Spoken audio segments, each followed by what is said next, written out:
Découverte des grandes vacances. Livres, films, plats. Tadam! Traditionnelle vidéo de fin de mois pour vous présenter mes découvertes. Bonjour à tous, je suis Anne Nagas, la fondatrice d'Apprendre les bonnes manières. Et la vidéo bilan du mois juillet-août pour vous partager mes découvertes. Alors, au début de l'été, en juin, j'ai eu la joie immense d'avoir une amie, grande lectrice, et qui m'a ouvert sa bibliothèque. Qui m'a dit, Anna, pioche ce que tu veux, je te prête, pioche ce que tu veux. Alors, je peux vous dire, je me suis fait plaisir, voilà. Et encore, je vous montre pas tout. Là, je montre ce que j'ai lu cet été. Ça, c'est des amis comme ça vaut de l'or. Bon, et donc, partageons cela. Et ensuite, dans une deuxième partie de la vidéo, je vais vous parler de la rentrée, d'ailleurs de l'année écoulée. Vous tendrez d'autres nouvelles, pas seulement littéraires. Bien, alors commençons tout de suite avec Dieu à 300 km/h. Rencontre dans le TGV. C'était édition Emmanuel, écrit par Jean-Baptiste Maillard. Maillard, pardon. Très bien, c'est un père de famille qui, d'ailleurs, qui œuvre beaucoup professionnellement. Je pense qu'il s'occupe aussi du centre de Carlos Acutis. J'avais suivi le carême avec ces carnets-là par le plus grand des hasards cette année. Vraiment génial. Et il parle, au fur et à mesure de toutes ces années, en fait, lui, il utilise ses trajets en TGV pour évangéliser, pour parler de Dieu. Et là, il collecte sur toutes ces années des échanges qu'il a eus. Et voilà, ça se lit très bien, ça se lit vite, c'est inspirant, ça aussi, ça nous pousse à... Et nous, pourquoi ne le ferions pas? Enfin, moi, je prends pas le train pour le coup, mais enfin, très rarement. Mais vous voyez, pour évangéliser au quotidien, tout simplement, partager la bonne nouvelle. Donc voilà, très bien. Ensuite, oui, alors, Agatha Christie. Non, c'est pas Agatha Christie. Ça s'appelle Black Coffee, adapté par Charles Osborne. C'est Agatha Christie qui avait écrit une pièce de théâtre, et donc là, l'auteur l'a romancé, l'a écrit sous forme de roman. C'est vrai que c'est quand même trompeur, parce que Agatha Christie sur la couverture, alors j'ai bien aimé, ça reste que, deuxième, troisième chapitre, j'ai appelé mon ami et je dis, mais, parce que je pensais que c'était Agatha Christie qui l'avait écrit. Je dis, il y a quelque chose qui va pas quand même, parce que, honnêtement, je connais Agatha Christie, je connais quasiment, enfin, déjà, je connais tous les titres qu'elle a écrits, donc là, ça me dit rien, Black Coffee, ça reste que l'intrigue me parle quand même, et je dis, mais, en fait, il y a trop de détails. Il y a trop de détails. Agatha Christie n'écrit pas avec autant de détails. Et donc elle me dit, ouais, t'as bien trouvé, voilà. C'est pas Agatha Christie qui l'a écrit, c'est une adaptation de sa pièce. Il reste que c'est bien, voilà, c'est bien. Ça se lit une fois, c'est agréable, et c'est pas Agatha Christie, mais honnêtement, pour une adaptation, c'est très bien fait. Voilà. Ensuite, Le crime parfait d'Agatha Christie, par Bénédicte Jourgeot. Alors, l'auteur est également passionnée des romans d'Agatha Christie. Elle écrit très bien, elle a une belle plume, elle a une très grande érudition. Je dirais que du positif, d'accord? Et en fait, elle raconte que... Bon, Agatha Christie a également écrit 2 tomes de son autobiographie. Enfin, elle a écrit son autobiographie, bon, on l'a en 2 tomes. Et dans ces 2... Il s'avère qu'Agatha Christie a eu un premier mariage et un deuxième, et son premier mari est allé voir ailleurs. Bon. Et à ce moment-là, elle a...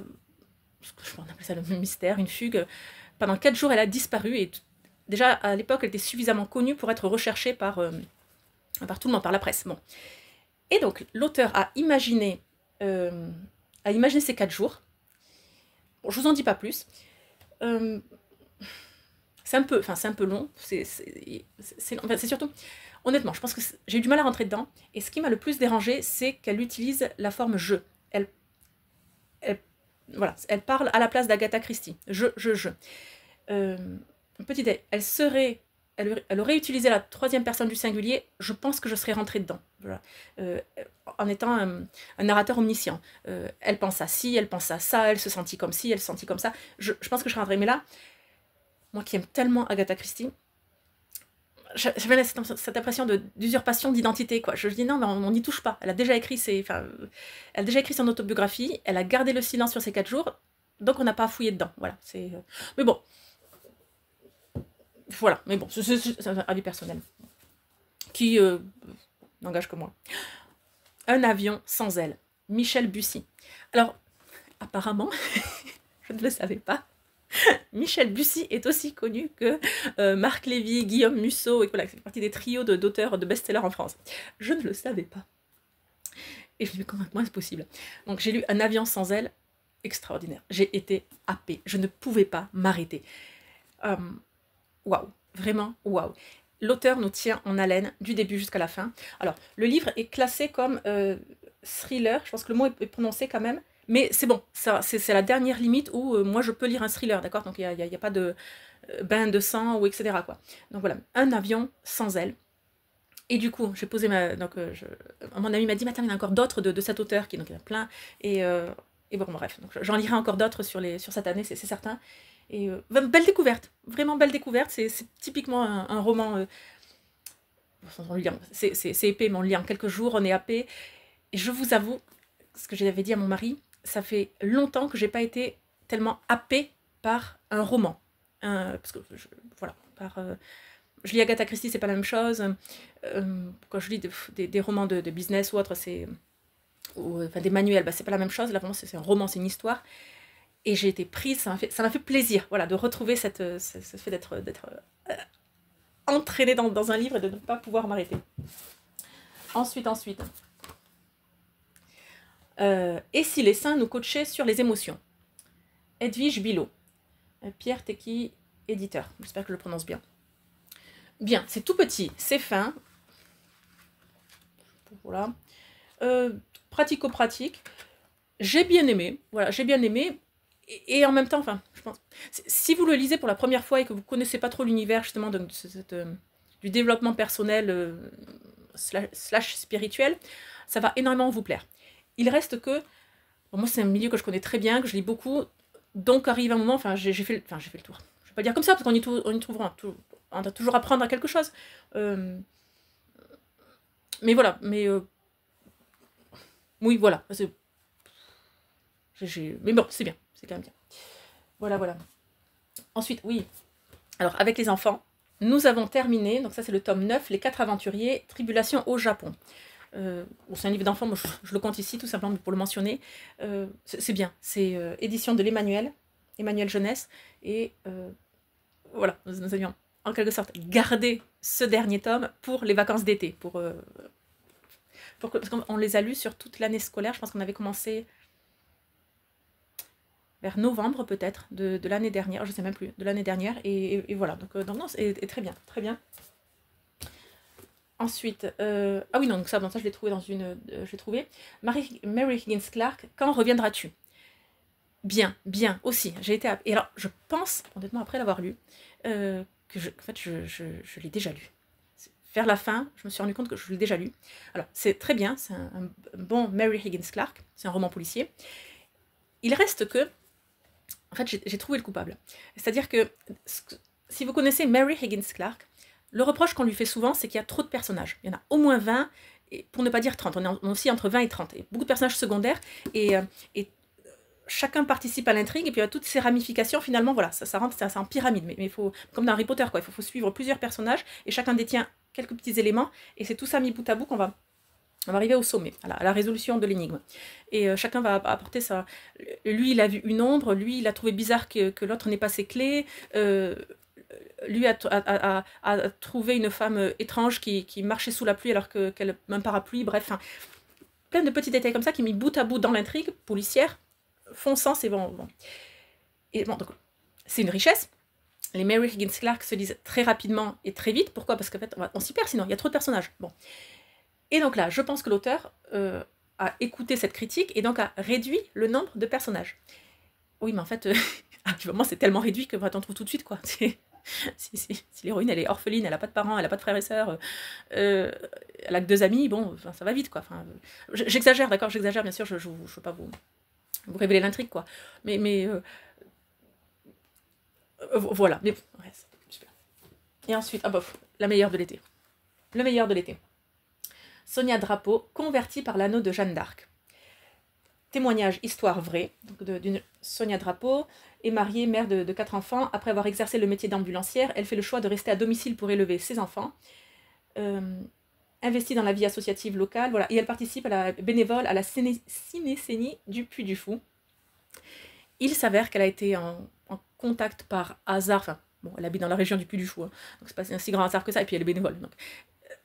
L'anneau de Jeanne d'Arc, et petit à petit, c'est une histoire vraie, c'est son témoignage, sa vie a été transformée, et celle de son entourage, et elle s'est convertie, et les personnes autour d'elle se sont converties. Et enfin, c'est beau, c'est inspirant, c'est simple, c'est simple dans le plus beau sens du terme. Ça a été ma lecture préférée cet été. Vraiment, ouais, super. Vous connaissez mon attachement à Jeanne d'Arc. Donc, voilà, ça fait des miracles. Bien.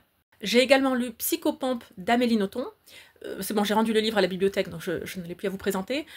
Ça se lit, c'est toujours plaisant, et ça se lit en moins de 24 heures, pour ne pas dire en 1 heure et demie, et voilà, une bonne lecture. Voilà. Ensuite, comme film, j'en parlerai une autre fois peut-être, c'est vrai qu'on n'a peut-être pas... Oh non, j'en parlerai une autre fois, parce que là, je ne les ai pas en mémoire. En tout cas, je ne les ai pas notés sur ma liste, donc peut-être n'ai-je rien découvert de sensationnel. C'était l'été, c'était pas une période de l'année propice à être devant la télé, quoi. Une belle découverte qu'une d'entre vous m'a envoyée, la chaîne YouTube La Petite Maison Citron. Super. C'est une jeune femme qui partage sa vie, et c'est dans la mouvance du slow life qui revient en force, fort heureusement. Une vie tranquille, paisible, saine, à apprécier la cuisine, les objets que l'on possède, à prendre soin de soi et de sa famille, à prendre soin du jardin. En soi, rien d'extraordinaire, d'accord, mais en fait, justement, c'est bien filmé, il y a une très bonne lumière. Et cette douceur, ce calme, il y a d'autres chaînes comme ça, mais en fait, là, c'est vrai que il y a quelque chose de happant dans les vidéos de la jeune femme qui le présente. Voilà.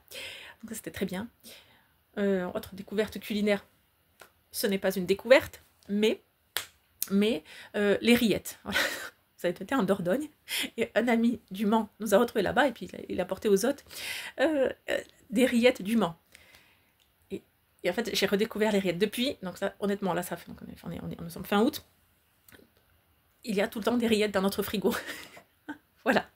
Ça doit être ma phase de l'été, je ne mange que je mange aussi autre chose, je vous rassure, mais alors, c'est tellement bon, les rillettes, bon. Donc, voilà, belle découverte, voilà. Découverte Instagram. Alors là, j'ai pas un compte en particulier à vous suggérer, à vous recommander, pardon, on en parlera une autre fois, mais vous savez pas, la magie de l'algorithme, quand on tombe sur quelque chose qui nous plaît, ensuite l'algorithme nous en suggère plein. Écoutez, moi actuellement, dans mon fil, il n'y a que des meubles en restauration.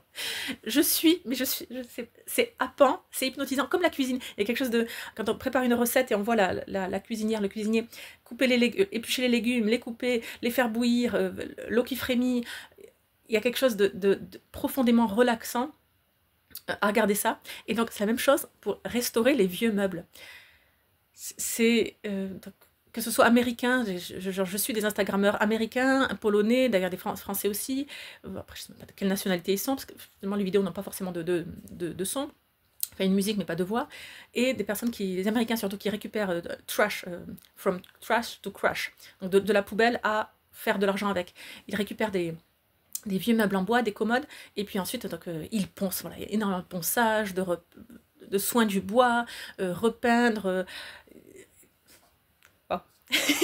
Voilà, c'est happant, c'est hypnotisant, et bon, voilà, donc je suis dans ma période restaurer les meubles en bois. Bien, et à présent, donc voilà pour les découvertes, j'espère que ça vous plaira. À présent, deuxième partie de la vidéo, quelques nouvelles. Alors, très bien, nous allons très bien. Nous avons passé, je pense que c'était la première fois de ma vie, 3 semaines de vacances consécutives, on était à différents endroits.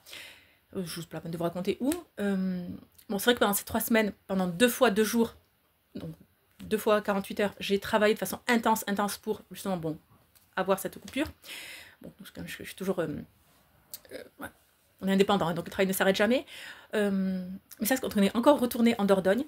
Le pays... Alors, quand vous arrivez en Dordogne, sur l'autoroute, il y a un panneau qui dit « La région aux 1000 châteaux ». Je me dis, est-ce que c'est un slogan marketing ou est-ce que c'est la réalité? On a posé la question à nos hôtes, enfin voilà, on a quand même fait...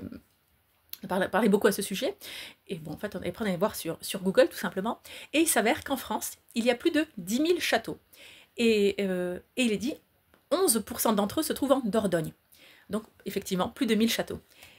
Quelle région magnifique! Écoutez, il y a des châteaux partout, à tous les 5 km, il y a un château. Voilà, donc on s'est retourné, j'avais déjà découvert la région, là, donc je pense qu'on ira encore l'année prochaine. je suis tombée amoureuse de cette région. C'est beau, c'est paisible, c'est... Je peux pas dire que ça ressemble au Béarn, mais c'est vrai que moi j'ai grandi dans le Béarn, je suis amoureuse de la campagne française, donc ça me parle beaucoup. Et donc voilà, donc c'était super, donc de très belles vacances, où j'ai l'impression, même pour les enfants, on a eu, c'était comme le film, enfin le livre de Jules Verne, de 2 ans de vacances. Enfin, bon, le film est plutôt tragique, enfin, peu importe, mais enfin, non, les vacances ont été longues dans le bon sens du terme. Pas comme vous savez, parfois il y a des vacances de 2 semaines, les vacances de Noël ou autre, où on en a vraiment assez. On n'a qu'une hâte, c'est que l'école reprenne, le rythme reprenne et que c'est 2 semaines qui durent 2 ans, mais dans le mauvais sens du terme, quoi. Et là, non, 2 mois de vacances et on en a tellement profité, on a fait tellement de choses que oui, j'ai l'impression qu'on a fait 2 ans voilà, en 2 mois. Donc ça, vraiment super. Donc je suis prête pour la rentrée. J'ai repris Instagram pour apprendre les bonnes manières. Je l'avais lâché Instagram au mois d'avril, il me semble, fin avril. J'avais encore fait le mois d'avril le défi Facecam, Story Facecam, 30 jours sans arrêt, sans arrêt. Donc du 1er au 30 ou 31 avril, moi, je ne sais plus. Enfin voilà, j'avais fait ça et après le lendemain même, donc j'avais vraiment tenu jusqu'au bout et le lendemain même, j'ai arrêté. J'étais exaspérée, j'en pouvais plus. Je pense que c'était mars ou avril, bon, avril je pense. Pour plusieurs raisons. Instagram c'est quand même une plateforme particulière. Moi je recevais au moins 30 insultes par jour. Insultes, commentaires désobligeants, commentaires malveillants, etc. Et donc si je regarde pas, le lendemain il y en a 60. Ça pèse, voilà, honnêtement ça pèse. Et, bon, on va pas développer là-dessus, mais voilà, ça pèse. Plus le fait, je dis, mars-avril a été difficile pour moi, pour plusieurs raisons, enfin aussi d'un point de vue privé. Et donc, heureusement, j'ai été coachée, puis voilà, le coach me dit, on va préparer la séance. Quel est ton plus gros problème? On va résoudre ton plus gros problème du moment. On a 2 heures pour résoudre ton plus gros problème. Très bien. Moi, bon élève, de toute façon, vous me connaissez, je fais les choses à fond. Voilà, tous les défis, vous voyez, défi 30 jours, moi je le fais, voilà. Épuisé, pas grave, je le fais quand même. Bon. Et donc très bien, je prépare mes notes, je fais tout ça, et en fait, il s'avère dans la séance qu'il dit, mais Anna, c'est pas ça ton problème. Là, tu gères, tu gères même plutôt bien. Enfin, ok, bon, c'est des défis de l'entrepreneuriat, mais tu gères. C'est Instagram ton problème. Voilà. Et donc, on a vu, etc., à quel point l'Instagram d'apprendre des bonnes manières était... D'ailleurs, on le voyait dans le langage corporel dans lequel j'utilisais. Voilà. Je me crispe, j'en avais ras-le-bol. Ça me... Et en fait, c'est là où vraiment on a repris, mais qu'est-ce que j'aime? Moi, j'aime YouTube. J'aime la pédagogie de YouTube, j'aime le format long, j'aime ne pas avoir à m'exprimer en 59 secondes, à devoir faire une accroche percutante. Et l'accroche de cette vidéo, elle est nulle en soi, la moitié des personnes n'est déjà plus là, quoi. Mais j'aime approfondir les sujets, j'aime rentrer dans la nuance, dans les subtilités. Format que ne permet pas Instagram. Bon, ça, on continue dessus. Et je pense aussi, c'est certain, qu'est-ce qui est arrivé, qui était la goutte d'eau qui fait basculer, qui a fait déborder le vase, c'est l'arrivée de certains influenceurs bonne manière. Ça veut dire comme ça. Parce qu'en fait, et c'est là où j'ai recueilli aussi de nombre d'entre vous qui en avaient assez, tout simplement. Parce que le contenu que vous proposez est soit vraiment inspirationnel, soit pédagogique. Ouais, mon contenu est essentiellement pédagogique. Je fais un peu de l'inspirationnel, mais voilà, je suis vraiment je suis enseignante, quoi. Je vous enseigne, et puis je suis pas influenceuse parce que moi je vis des formations que vous achetez. Donc voilà, je suis vraiment dans la formation, je suis dans la pédagogie, voilà, je vous accompagne. Les influenceurs ne peuvent pas vraiment faire ça. De fait, ils dépendent des marques. Donc, il doit avoir un contenu très lisse, très lisse, pas d'avis. Oui, on peut avoir... Je sais que j'ai des avis tranchés. J'enseigne un contenu exigeant, qui plaît ou qui plaît pas. Mais même s'il est exigeant, je construis un escalier pour y arriver. Voilà, ça s'appelle le chemin de l'élégance. Et on y accède. C'est pas une tour d'ivoire, voilà. Pour les influenceurs qui construisent un monde déconnecté de la réalité. Et puis voilà, après avoir regardé ce contenu, nombre de personnes me disent, et puis évidemment aussi, c'est que, en fait, on scrolle et rien ne change dans notre vie, quoi. Rien, non seulement rien ne change, mais surtout on est côté, c'est pas pour moi, quoi. C'est une personne svelte, jeune, célibataire, sans enfants, nous, on connaît ce que c'est des enfants. Dans des palaces, à siroter un thé, puis à manger un petit truc, voilà, à 50 €. L'argent qui coule à flot, mais en fait, c'est pas pour nous. Après avoir regardé ça, on se dit, c'est pas pour nous, quoi. C'est des décorations de table éphémères pour le prix que vous mettez pour faire un repas de famille, un bon repas de famille. Et là, c'est juste des décorations de table éphémères. C'est tellement déconnecté. Et en fait, voilà, mars-avril, j'avais l'impression que tout ce que j'ai construit en 9 ans s'écroulait. Je le voyais réellement. Oui, mais c'est une métaphore, on est à la plage, donc je vois les enfants construisent un château de sable. Et une vague arrive, 2, 3, 4, et à la 5e, tout le château est détruit. Et moi qui passe des années et des années, j'ai passé des années et je continue à dire que les bonnes manières, c'est pas réservé à une élite financière, c'est pas réservé aux chrétiens, c'est pas réservé à ceux qui possèdent un château, c'est pas lié à l'élocution, à la maîtrise de la langue française. Non, parce qu'il peut y avoir des gens très très polis, un gentleman, et ils ne maîtrisent pas bien la langue française. Ça exclut tous les étrangers. Plus, ça exclut l'immense majorité des Français qui ne maîtrisent pas la langue française. Et je passe mon temps, voilà, à dire que ça ne dépend pas du milieu dans lequel vous avez grandi. Vous pouvez apprendre la politesse, le savoir-vivre, l'élégance. Vous pouvez vraiment être non seulement maître de votre destin, mais que les bonnes manières ne sont pas conditionnelles de l'argent. Et en fait, tout ce contenu d'influenceurs qui vivent dans... Mais je le comprends tout à fait, parce qu'ils dépendent des marques pour vivre, donc ils doivent avoir ce monde de luxe, mais qui est totalement déconnecté de mon public à moi, des vrais gens qui ont une vraie vie, qui ont des moyens, qui ont un budget, qui disent ok, bon ben là on a un budget, c'est pas illimité, on va mettre cet argent pour l'électricité, la facture du téléphone, ça pour le loyer, ça pour l'alimentaire, ça pour les loisirs, ça, etc., etc. La cagnotte de sécurité, le rétroviseur qui a été vandalisé, 400 € parce que l'assurance ne rembourse pas, parce que c'est du vandalisme. Ça, voilà, c'est la vraie vie. La vraie vie. Et là, tout au long de ces mois, en fait, je me confie, pardon, je suis un petit peu trop longue, mais j'ai eu plusieurs messages d'entre vous qui m'ont tellement aidée, qui m'ont tellement porté, des messages qui bien sûr n'ont rien à voir avec la vidéo que je publiais ou autre, mais en fait, c'était vraiment ça, c'est là qui m'a fait... vous voyez, à ce moment où j'avais été dégoûtée, j'avais perdu le goût, j'avais perdu la saveur, je voyais mon château de sable s'écrouler, tout ce que j'avais construit pendant toutes ces années.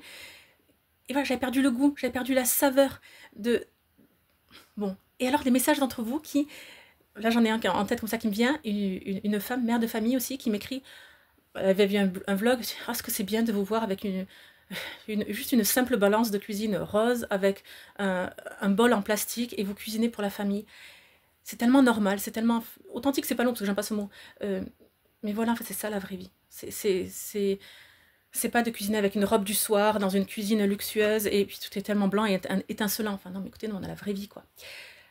Donc voilà, donc si vous avez le projet de développer en anglais, tout, voilà, je m'étais fait coacher, et puis voilà, donc on change les choses.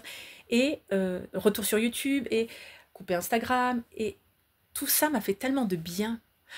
J'ai retrouvé le goût, j'ai retrouvé la saveur. Je recommence avec mon discours vraiment de les bonnes manières ne dépendent pas de l'argent, d'une particule dans son nom, de la possession d'un château, de la religion chrétienne ou catholique, de l'argent dont dispose votre famille.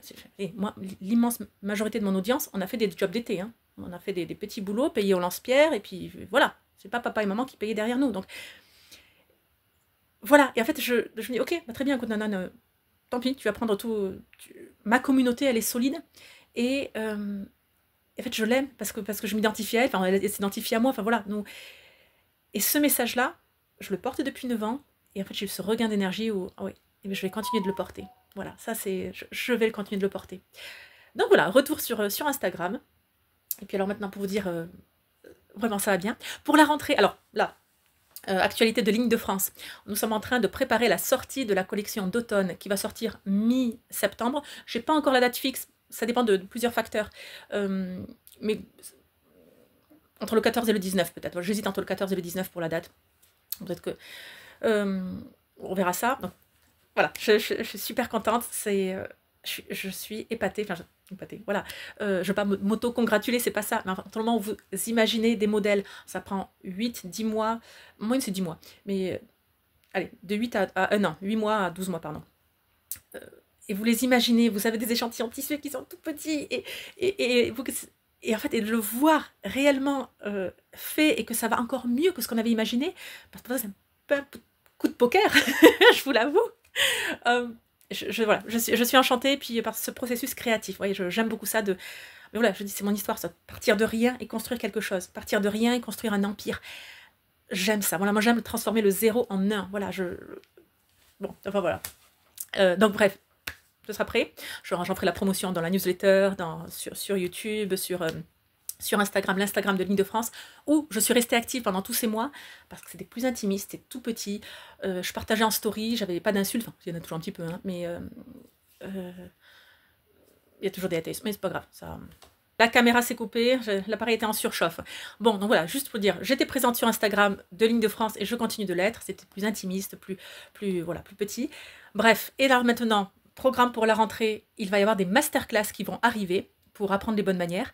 Les places seront limitées, donc quand vous avez accès et que la date vous convient, inscrivez-vous, mais ne bloquez pas les places si vous ne pouvez pas être présent. Voilà, gardez-les pour ceux qui veulent être présents et assister à la masterclass.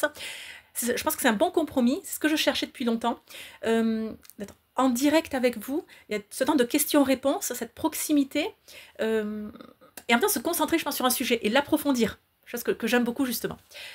Allez, très bien. Là-dessus, je vous dis, rappelez-vous, la bienséance fait la différence.